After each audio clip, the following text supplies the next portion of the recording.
Hi, my name is Nidhi Sharma. I'm a women's health physical therapist here at FuncPhysio Physical Therapy. So this is our third video in the series of ultrasound for pelvic floor rehabilitation. And today I'm going to talk about transperineal view. So in transperineal view, we are using the round or the deep head of ultrasound, and we are placing it directly on the perineum.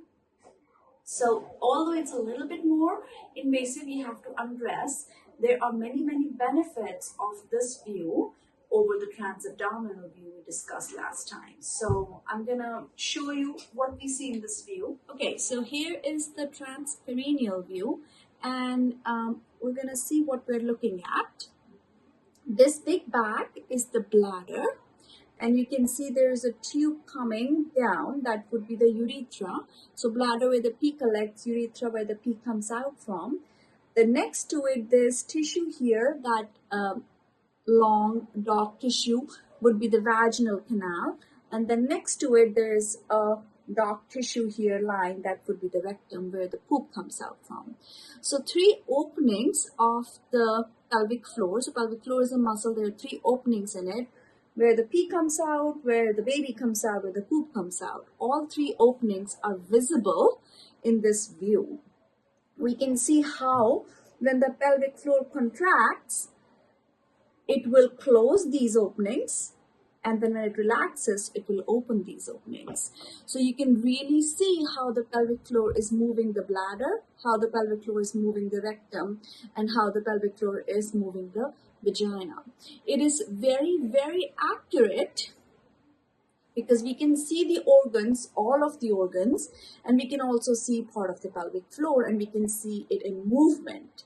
So one of the places where it's most useful is in organ prolapse. Organ prolapse is common in women who have had babies recently and postmenopausal women, where these organs tend to move lower than in their place. So within the pelvic cavity, these organs tend to move or sit a little bit lower. Sometimes they sit so low that you can see them outside the vaginal opening. Now, in this view, we can not only see the organ where it sits, we can also measure it. So we can see the bladder is here. If it was here, what the grade would be. So I can measure if the bladder is here, what grade is it? In a few weeks, if the bladder is here, if the bladder is here, if the bladder is here, and these will be all different grades of prolapse. So we can measure what the prolapse is, and we can therefore follow up when you're improving, if your prolapse is improving. Because we can do this in movement, we can also see when you do a Kegel, do you lift up your prolapse? Do you improve the organ support? When you do a certain movement, does the prolapse get worse? So in this next video, I have a patient who is doing a sit-up, and you can see how her bladder is getting pushed into her vagina. So this patient, when she does a sit-up in yoga and other classes, is maybe making her prolapse a little bit worse. And in this, looking at this video, when she sees this video, she'll be able to correct her mechanics so she does not do the activities that will make her prolapse worse.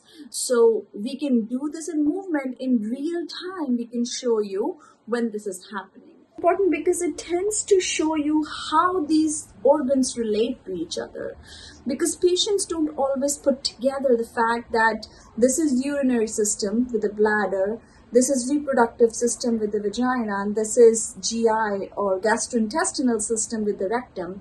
But how these three systems are so closely connected, because this pelvic floor crosses all of them. So when we see this view, or when you see this view, you're really able to connect how, or understand how these different systems are connected, and how your movement, which will affect one system, can also affect other system.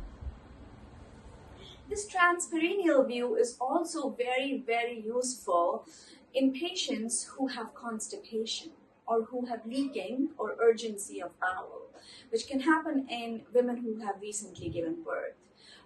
Why is that? Because now you can see how the pelvic floor functions in the back. So when you have constipation, you're really straining, you see that might help you move the bowels, but that makes your prolapse worse. So this connection between all the systems, and how if you have multiple symptoms, like you have constipation, but you also have leaking, or you have urgency, but you also have pain with intercourse. If you have different system problems, there is a view which is connecting all the different systems for you in one picture. Because pelvic floor connects all these three systems, and your symptoms in your head feel different. Like constipation is not connected to urgency of urine, or constipation is not connected to leakage of urine. But when you see this view and you see how the pelvic floor contracts and affects all of them, you can put that picture together. We can also see how relaxing one opening may relax the other one, how contracting one opening may contract the other one, which movements you thought are helping your constipation but are actually hurting your urinary leakage, or other way around. So this is very useful for multiple system symptoms. It's very useful for prolapse symptoms. And third most used case is in male. So men who also have pelvic floor do not have a vaginal opening. So in the front of the pelvic floor, we really don't have any way to show that patient what their pelvic floor is doing. And ultrasound solves that problem because we don't need an opening. The ultrasound head goes underneath the base of penis, and we can show this same view except the vagina. It looks similar except the vagina, and we can see how their pelvic floor moves and what it does. It's very, very helpful in cases of erectile dysfunction. It's very helpful in cases of pelvic pain in men, or prostatitis-like symptoms where pelvic floor is really tight and they aren't able to relax it, and there's no way for them to see what's happening. There's no way for them to understand where their pelvic floor is. And this clear view solves that problem for men. So, to conclude, if you are men with pelvic pain, prostatitis, erectile dysfunction, if you're a female with prolapse symptoms, postpartum or postmenopausal, or if you are someone with multiple level symptoms, multiple system symptoms like constipation but also leaking, urgency but also pain with intercourse, if you have multiple systems, this view is very helpful for all of those people. Okay, hope this helps. We will be back with more ultrasound videos. We will discuss ultrasound in patients with diastasis recti.